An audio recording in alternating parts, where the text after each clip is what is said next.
Welcome to the riskadvisor.com podcast. I am Jim Henry here with my good friend and co-host Sal Lafreri. Today's topic is ever-increasing cyber threats are driving compliance requirements beyond federal gov business into mainstream commercial markets. So, Sal, this is an interesting trend, and I think it's going to be more than interesting. I think it's going to have ramifications on all the stakeholders on the commercial side that are not used to this level of regulated markets and compliance. And it's going to impact end users, manufacturers, consultants, and integrators. What's your thoughts on that?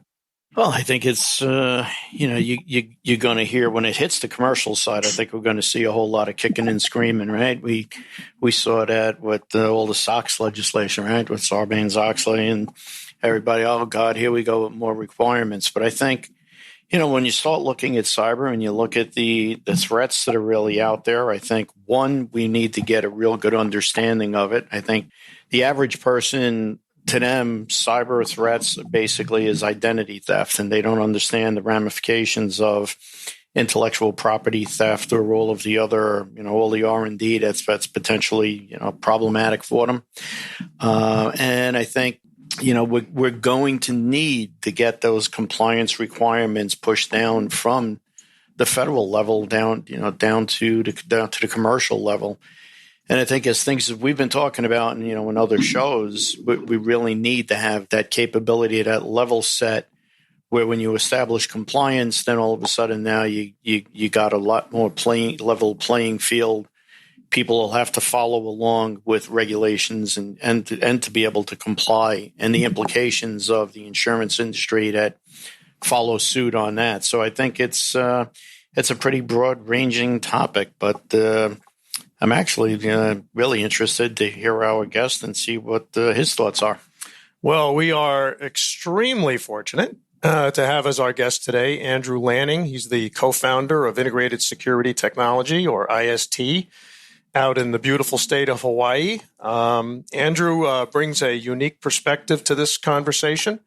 Not only does he have 22 years in the business after having founded IST as a security systems integrator, he also has the benefit of having a lot of business out in the federal gov DoD market, and has seen the evolution of these compliance requirements that were really triggered by the cyber threats that first, veered their ugly heads, maybe 15 years ago now.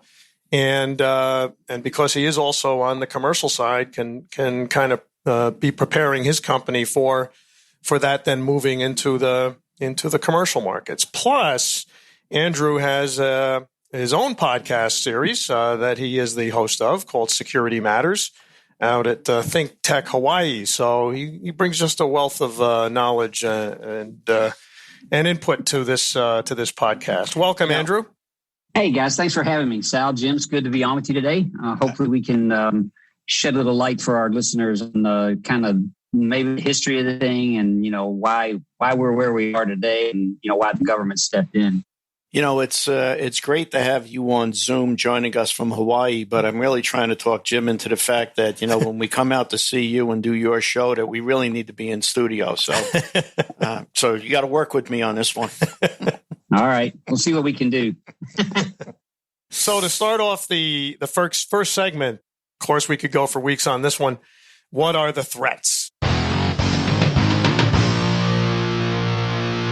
So, since you were one of the early adopters of understanding this was going to be the wave of the future, and really have been a driving force within the industry, to bring awareness, to preparing for cyber threats, and how do we need to be, preparing our companies to be able to, to deal with this. Maybe you can go through the early threat series that we saw, 10, 15 years ago, and how that now has been exacerbated by, the new work from home requirements, during COVID. Well, I blame all this on Bill Bozeman at TSA Security Network, just so we're clear. Him and my wife got together, and Bolin told me to head up, this cyber committee, because he was kind of looking at our industry the system integrator side of the business saying, hey, our people have zero awareness. And so I took on that committee and we started to dig in. And at that time, it was a simple little lift, right? We're looking at people, processes, and our products. And we realized very rapidly that in our industry, we didn't have a lot of control over products. And we'll, I think, get into that maybe in session 2.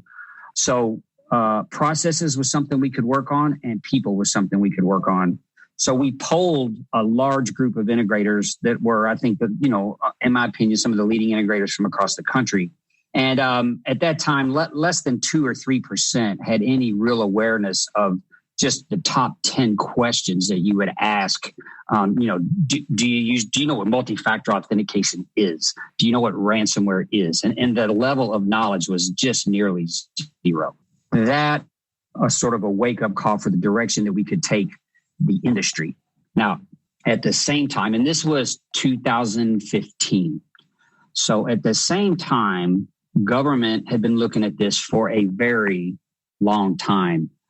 In government contracting, we've had the FAR clause for it's FAR is Federal Acquisition Regulations. I don't want to get out crazy with the acronyms for our audience who may not be in kind of immersed in this world. But in the federal acquisition requirements, there's been a clause there since 2007 and 8, and it's called Basic Safeguarding of Covered Contractor Information systems. And these are just the things that you're supposed to do, like limiting system access, which means you have a log on, a password, and managing those policies. Verified and limit internal networking connections to devices, right? So this means you're monitoring and aware of the devices on your network. And on a very, very straightforward types of things that you would think, wow, I have an information system. It's got important information on it. Of course, I'm doing these things. When we polled the owners of these companies, they had no clue. And so government had begun to recognize the industry itself, and this includes R&D going on at universities, had been leaking information. Actually, that's the wrong way to say it. Criminals had been exfiltrating information from these organizations because they really lacked the protections that were needed. And in some part, I would say that they weren't even implementing these basic safeguarding requirements that had been written in the FAR since 07, 08. And so that history showed up in a few weapon systems, things that were really emulating stuff that we had built, including aircraft systems. And so it was really evident at that point that our competitors were taking information that we spent a lot of money to design, to test, to build out, to test, to build a very expensive process. And they skipped all those decades of cost to rapidly get to the same place that we were. And that raised the DOD's head. So in the DOD, just also to kind of step back a little bit, we have had what's called the National Industrial Security Program for many years. I don't even know the first iteration of the NISP, actually. But the NISP is a large set of security controls derived from the National Institute of Standards and Technology. 800-53, which has been around for 20 years. These controls, and there are, I think, 1,800 and something of them at this time, a very broad list of security controls around a network. Some of what I talked about, the basic safeguarding controls, are a subset of this larger set. This larger set is aimed at government agencies and the handling of the information systems and information within the systems that they have. And it's very, very related. And those also flow to their DOD contractors and government subcontractors who handle classified and above. So when we talk about classified, top secret NATO, there's a lot of levels. And there's a long history of managing and working the NISP, and actors of these systems and that work within these systems and with these control sets are very good. And they're those who of that world, Raytheon and Lockheed and GM, and they all contribute to the military, the defense industrial base. Is a lot of the work that occurs prior to the contracting for an aircraft, right? all that development work is done by a lot of their subcontractors. And a lot of that work's done in really silos. I might be working on some, just as an example, some tensioning of some airframe component, right? Unrelated to the entire aircraft. I'm just testing stress levels of some material. But if you combine that with the guys, steal some of that information and steal some information from the guys that actually are designing the airframe or something like that, and you start to put this information together from all these subcontractors, you can sort of figure out what kind of aircraft I'm building and what kind of tolerances it'll have and things like that. And this is where a lot of this leaking information was happening, was below the NISP. So this is in this area that is unclassified. So it hasn't been deemed to be of enough risk to be considered classified information yet. So below that, we have what's called this controlled unclassified information.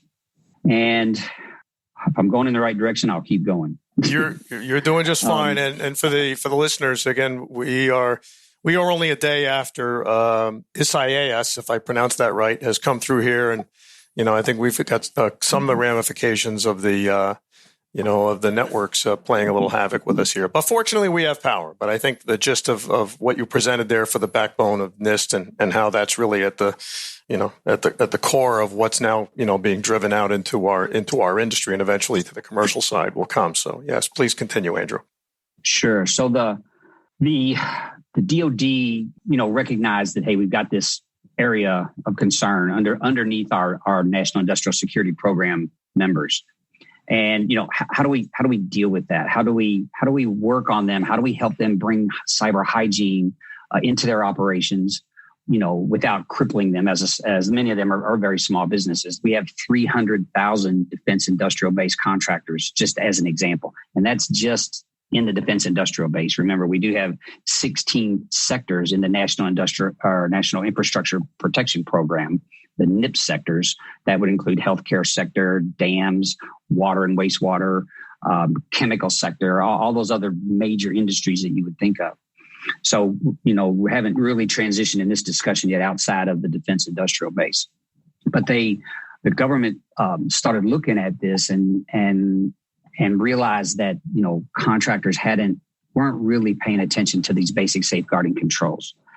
So they started to ratchet that program up and said, well, what can we do? And so they wanted to let these subcontractors self-attest that they were meeting those standards, which they were supposed to have been meeting since 07, 08. So the government, had sort of baked this assurance into your contract, but really didn't have a way to audit it. And, if we're addressing, C-suite folks here today, and, they want to know, what's going on their networks, what's going on with the systems that they operate. If I told them that their conference room phones were all being recorded, I wonder how secure they would feel talking about the planning and strategies that they have to take market share from their competitors, for example, in those rooms. So that's an example of information that to them they might understand how valuable that information could be if it was put in the wrong hands. And from the government's position, obviously, we're trying to protect information that protects the nation. And so the fact that these contractors weren't really making an effort, this SSP security system plan that they had us self-attest to, that we were compliant with, was a good leap. And it was also a subset of that NIST 853 that I mentioned earlier. It is a subset called 800-171. And this came out in 2016, and they were going to roll this program out and have us be compliant. Well, small business green one freaked out. And everyone talks about implementing cyber security, raising their cyber hygiene levels, creating higher levels of assurance, minimizing risk. And it's real easy to talk about, and actually really easy to read and to understand. The doing of it takes time. It's expensive. And the other side of that coin is that once you put a lot of controls in place, those are really just a snapshot in time. So in the next day, there could be another vulnerability that you need to mitigate, another 0-day things people hear about. These are things that were not known prior to today, something that occurs tomorrow. Some vulnerability gets discovered.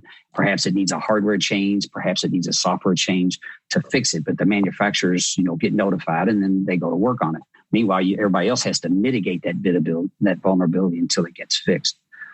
So we took 800.171, and they started to roll it out, and it's very rapidly rolled backwards. And we've lived with the self-attested sort of SSP until now. That is still currently active. If you have the DFARS clause, DFARS is the Defense Federal Acquisition Regulations clause in your contracts, which most of us do. You are supposed to self-attest that you are compliant with the 800.171-1 controls. 800.171A, I think they're calling them. Go ahead. Let me just jump in real quick. Sure. Quick question. What happens if you don't do it? Is there any teeth to the compliance? For self-attestation.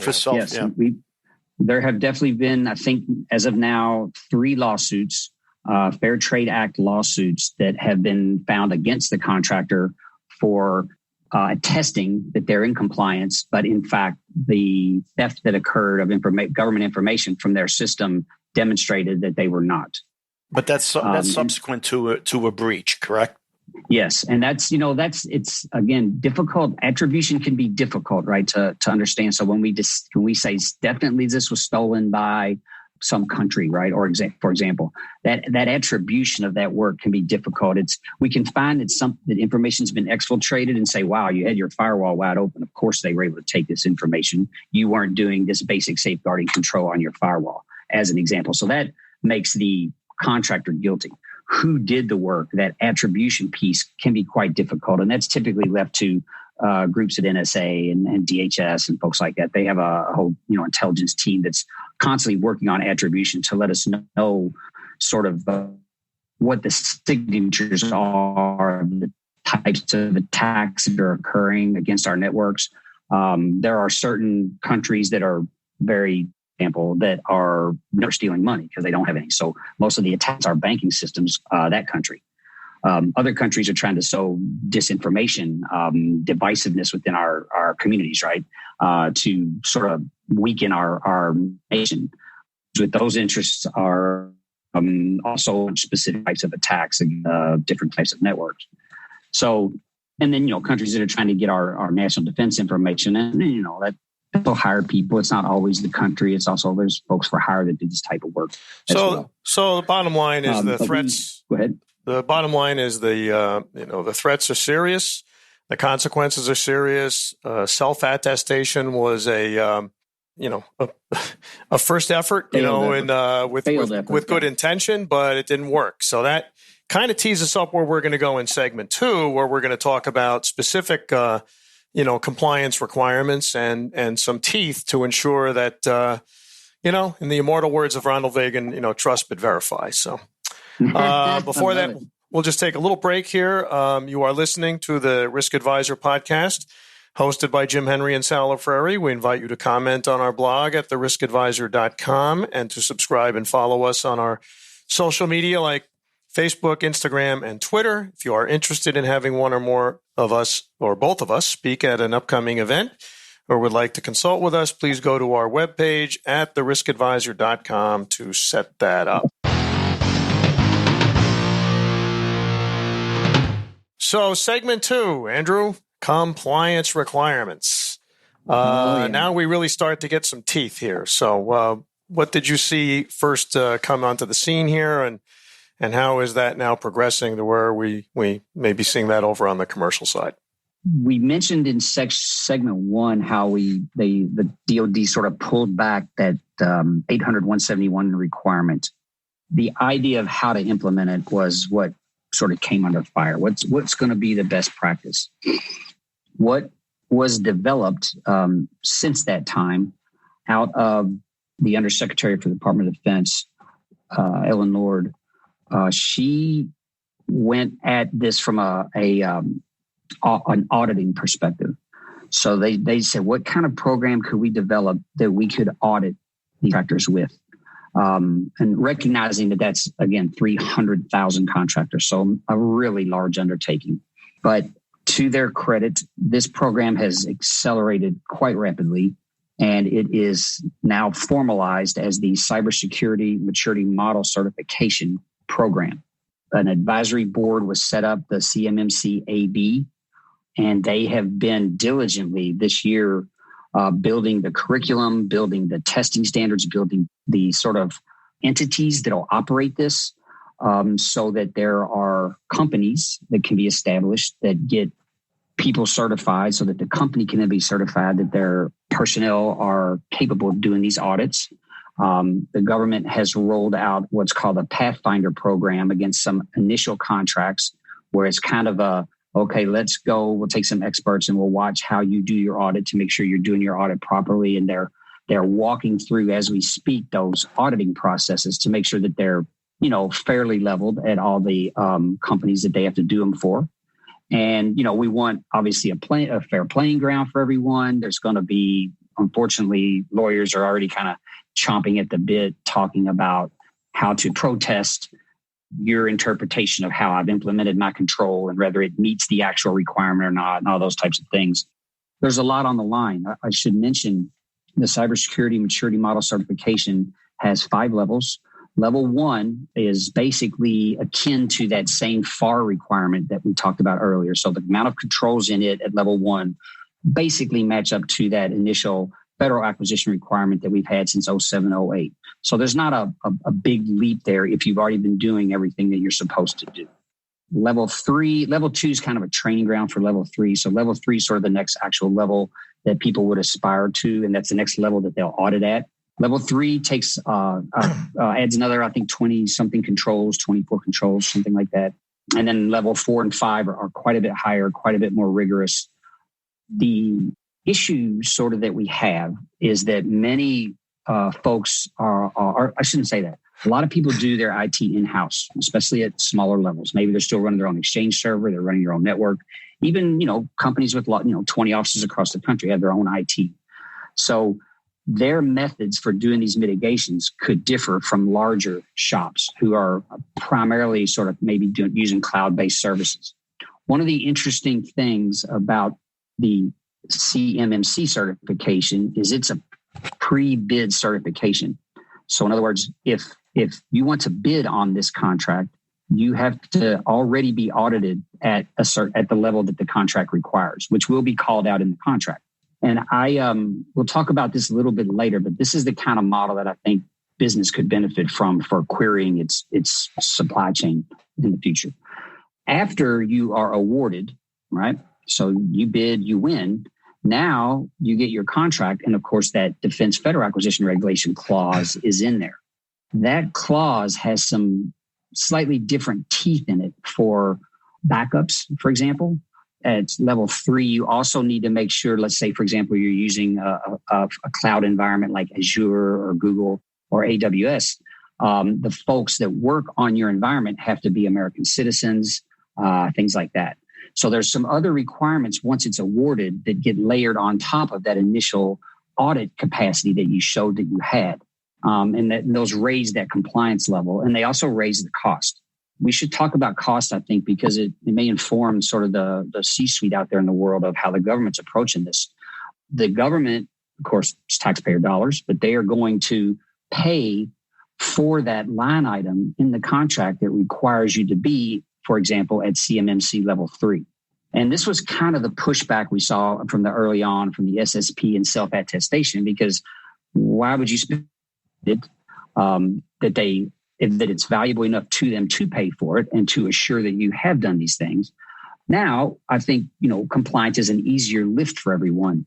I can assure you that companies, even at my level, to move into CMMC level 3 in a cloud environment, this is a 6-figure investment that we're going to have to make, along with higher operating costs for that environment, from now through the future. What we haven't yet seen is how much of that will be reimbursable. How will it be reimbursed? Is it just G&A, overhead, and what will be allowable? So there is a difference in cost. I'm already in a Microsoft environment, like we already have an Office 365 license, for example. But when you move into a level 3 environment, for example, in FedRAMP, what's called GCC High, that Office 365 license costs more. So we've got that cost. The operating environment itself is similar, but it's the setup time, the moving in, all the things that you're going to have consultants help you with if you don't have in-house staff that can do these things. It's quite a large to get there. I don't know how. I don't really know how smaller shops could get there without help from a managed service provider of some type that's working in this area. We look back down the supply chain. Even government couldn't bite off 300,000 contractors and the cost of that, right? So what they've done is they said, all right, these contracts are coming up this year. So how many prime and subcontractors work on these certain contracts? And that's about 7,500 contractors and subcontractors that we're going to try to certify according to CMMC, varying levels between now and, as the contracts start to get issued. They did waive the pre-bid requirement for the CMMC certification just because this is all going so quickly. So as we talk today, you have to attest that you can be CMMC 3, for example, certified, which is that's what the bid requires by the time the contract's awarded. So that could cause some additional, let's say you plan to do it, you think you're going to get audited, and then you fail your audit. I don't know. The government's bigger concern, and I think all businesses should be concerned about this, is losing their supply chain. So for DoD, we have to support the warfighter mission, right? That is the number one goal.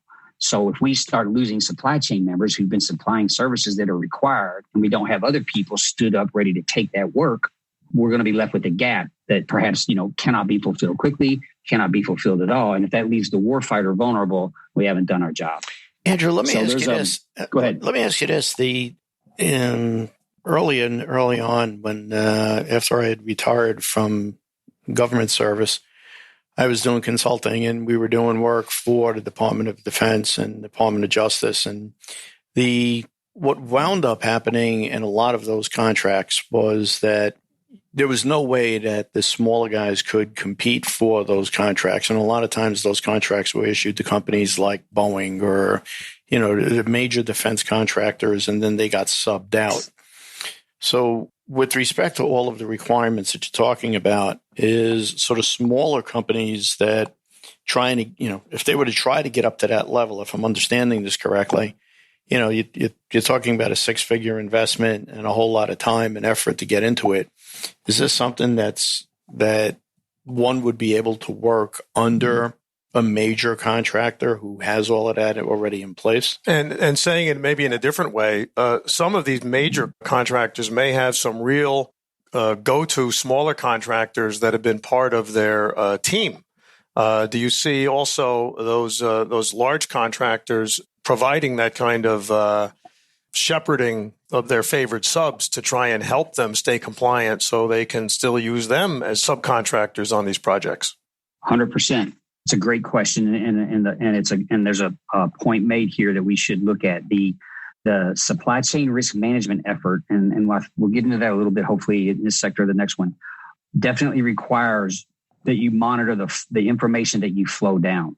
So the idea of limiting what you're flowing down to a subcontractor to only what they need, right, which helps mitigate the risk of what could be taken from them. But even at my level, I have subcontractors who will never get here. They'll never get there. They don't have the first IT thread. These are electricians that we use and other types of contractors on that come to do projects for us for the DoD. So what I have to do is provide a seat for them in my environment in order to share information with them. So I have to now carry some extra licenses, right, in my environment so that I can very quickly allow them in.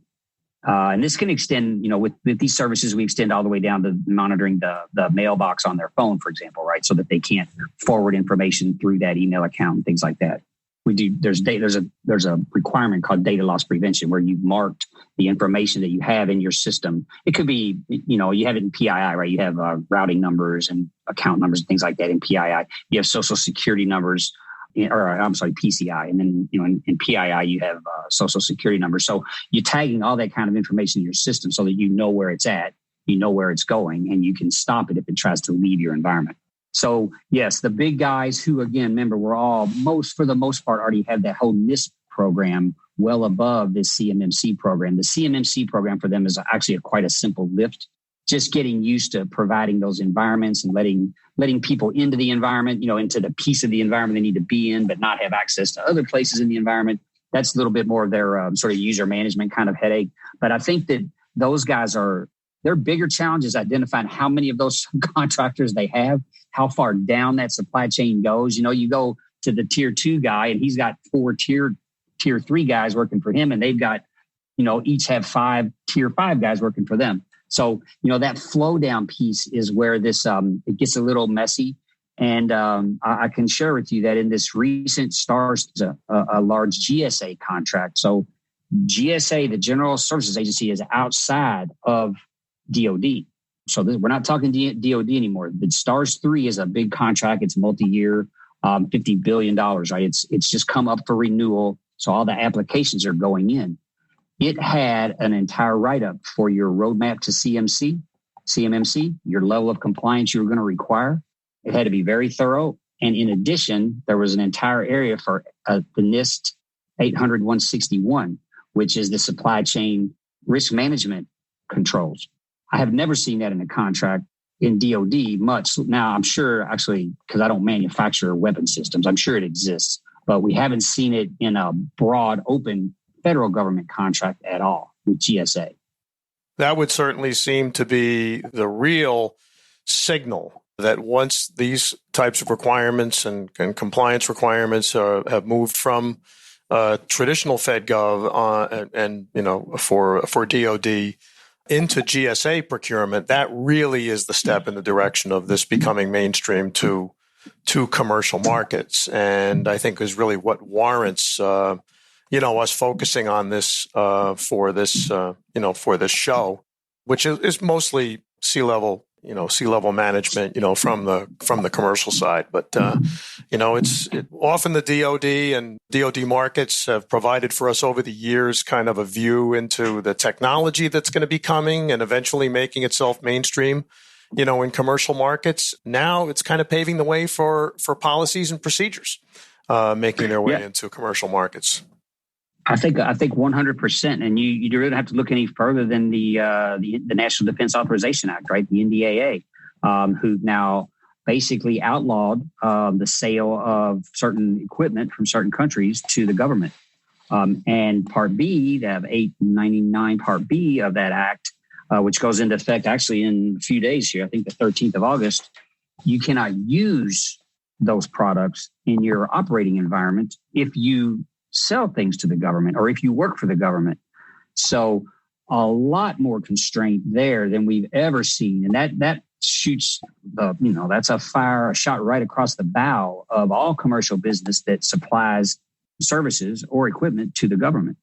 Well, I think that's a great place to wrap up segment 2 and really tease us up for the third segment on the ramifications of this evolution.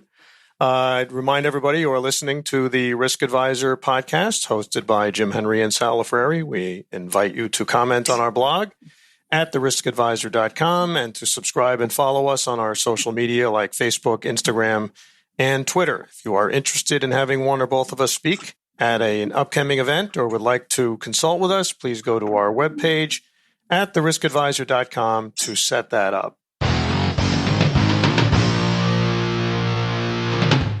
Segment 3, this is really where the rubber meets the road for the listening audience. The ramifications for all the stakeholders in the industry and, on the commercial side. And that includes the consultants, the manufacturers, the integrators, and absolutely the end users, need to be aware of this, of the what and the why and also the how. So, on the integrator side, Andrew, I know, you're kind of helped out on the DoD business because the government is actually paying for the level of compliance that they're requiring on certain projects. On the commercial side, cost is a 4-letter word, for end users that are buying security systems. So I think that there's a means by which to live with that without actually just hanging, a surtax on the cost of projects.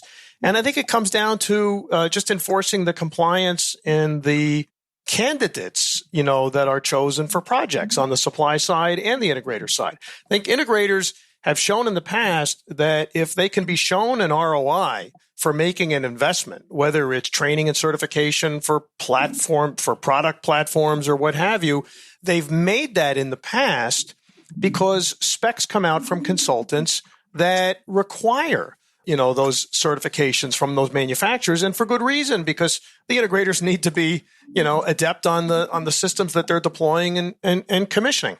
The same goes here for adhering to these kinds of cyber hygienes. If the candidacy for integrators and manufacturers on design projects that are coming out from consultants, that understand it's in the end user's, best interest, or even more, they might have to be complying with actual regulations that move into our market.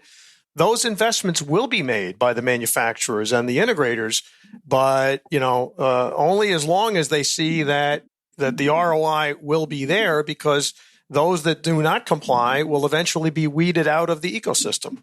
Is that what you share that view? That is 100%. I comply going forward. And, I'm probably a little accelerated in my viewpoint of how quickly people should be getting there. But I view it as a competitive advantage. I'm hoping, I'm betting, you might say, that many of our ecosystem partners that have been competing are going to be gone because they failed to move quickly. This compliance, just at CMMC level stuff, is a 6 to 9 month lift. No one's going to do it any quicker. Then you got to get in line to get audited. Imagine being behind 100,000 people that need to be audited. You could be 4 years away from getting your next contract. So if you're not ready already, you're slowly losing ground to those of us who are. I would say that. I think there's an important thing that you brought up, and this is continuous monitoring, continuous improvement. The National Institute for Standards and Technology has another document. It's called 800-137. And I believe it's really informative for C-suite, for businesses to take a look at what the government's doing on that side, along with the 800-161 supply chain risk management stuff. Government does this really well. They've been doing it a really long time. And everybody likes to joke about government. But government's really big. And they've really written standards. And by the way, NIST isn't really government. NIST is the Department of Commerce. And I don't know if people are aware of why they operate that way. That allows them to operate within academia to help develop all these standards that they do. Now, they just develop the standard. Whether it gets adopted by this organization or that one doesn't really matter. But it's really good work. Ron Ross and all the teams there are fantastic.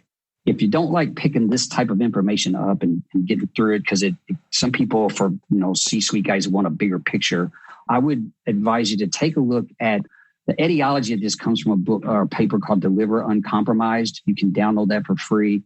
This is maybe 4 to 5 years old at this point, but this was a look at the supply chain problems and what we need to do to work on them. And a far more recent document, there's an executive summary available, and you can download the entire document that came from the Cyberspace Solarium Commission. That report, you can get it at solarium.com, SOLARIUM, or .gov, I'm sorry, solarium.gov, really lays out for you the future of what we're going to do to promote national resilience, to reshape the cyber ecosystem. So there's work, and there's an entire chapter on how to operationalize cybersecurity collaboration with the private sector, right? So this is not being left to only government. The Department of Homeland Security helped work on this program. They have cited it, and they also cited CMMC. So what, from my perspective of watching this develop, what we're going to see next is a push of a CMMC program. Whether it's CMMC or not, it will be CMMC-like. To me, why would you want a supplier in, let's just say, the DoD sector with a rating of some type, let's just say CMMC level 3, and now he also goes to work in the healthcare sector with similar requirements, but he's got some other grade. Now I have to map those across. What you'd really like to see across all 16 sectors is CMMC level 1, CMMC level 3, CMMC level 4, whatever it may be, so that I know I've got the level of assurance in those providers, regardless of what sector they're working in. And many of them work across sector, by the way. So I think it only makes sense from a cost perspective. The government will adopt CMMC. DHS has started to cite the CMMC itself. Everyone's just trying to make sure it succeeds, because they're going so quickly. Mm-hmm. I think, before they bite off completely. And I should say, there's skepticism for programs like this because of the speed, because of the cost. The Senate Armed Service Committee wants to review the CMMC from a cost perspective. If you think, and C-suite should do this as well. If you think about imposing cybersecurity costs for some type of monitoring or some type of management or some type of resilience or requirement down your supply chain, well, ultimately that cost is going to roll back up to you. So the Senate Armed Service Committee, let's say they budgeted $2 trillion. Now we're going to have let's say there's a 10% raise on that to do all this cyber CMMC stuff. Well, they'd like to know about that and what are they going to get for it, and how are they going to make sure that they actually get what they've asked for and what they're paying for and things like that. So it affects budgeting cycles. And that's the thing for business that they need to look at. You know, we saw this in our industry years ago. We brought UL in, United Laboratories, who developed standards like this for many, many things. They've been with us for years. I think they're 180 years old now or something. And they developed a cyber assurance program, right? And specifically started talking to the security industry folks. And this is our manufacturers. This is where we didn't have, us as integrators, didn't have a lot of visibility on product, the software that's being put in there, the firmware, how the assurance that stuff's not out floating around on the internet as well, being manipulated before it gets loaded into products, all that type of stuff. And our manufacturers just couldn't, there's no way they could afford the cost of doing that properly. And we found out so many of them weren't. I mean, it was really shocking. So to date, we've had a few that have, been through this program. And so there's starting to be more adoption. But industry has to look at this and understand that this is where we're going. So whether your roadmap says, we want to be, for example, UL CAP program provider, you want to get a roadmap for assurance down your supply chain. Once you got your own built out, what are you doing to monitor your supply chain? And then once it's built and you got day one, as we found in segment, how are you going to continuously improve that? What methodology you're going to implement? How are you going to methodologies? Cybersecurity has this whole, but you've got policy right at the beginning. You've got the procedure that addresses the policy. That's sort of like your implementation. And then once you've got an implementation, can you automate it? Can you monitor it? Can you report upon it? And these are the types of requirements that we have for all of these controls that I'm talking about. And this is, what the government's going to be looking for. This is what industry should be looking for. Look at the healthcare sector, who's been really, really, taken advantage of, and not necessarily by its supply chain. Perhaps in some instances it was supply chain. Mostly it's people who are being, coerced or being fooled and opening up ransomware and things like that in the environment. But as we get more tools to help us with those bad actors or those negligent actors, you may call them, ultimately, we're going to need product. And the product assurance piece is, I think, a larger lift out there. And that's sort of what DoD is going at if you look at the entire approach that they're taking to, having systems and services delivered uncompromised into the DoD. And FedGov is adopting that right behind them with this STARS 3 stuff that we're seeing in GSA. DHS is citing the Cyber Solarium report, which will be all sectors. So that's everyone that we work for, including municipal facilities, right? So that's a separate sector inside the NIP, the National Infrastructure Protection Plan. So to me, the writing is completely on the wall. If you're not road mapping, cyber hygiene, if you're not putting spend to that, and you're in commercial business, private sector industry, and not increasing that, you're really not paying attention to what's going on. You can query your markets, query your customers. I believe that we're first going to see it in contracting clauses inside the private sector. You're going to start to see hospitals, banks, energy sectors, water sectors in their contracting requirements that they ask you. They're going to start to emulate this type of information. They may even ask you, do you have a CMMC roadmap plan? Do you work for DoD? If you do, could you share your security plan with us? I think we see it contractually before we see it in a main. And are they a 2-year rollout, a 5-year rollout, a next year rollout? I don't know. I mean, I've already experienced cybersecurity requirements in our financial sector and in our healthcare sector work in the contracts themselves. I think one of the drivers on that's going to wind up being, as we wrap up, we have about a minute left, but I think one of the drivers on that is going to be insurance, because that's always something that hits the pocketbook.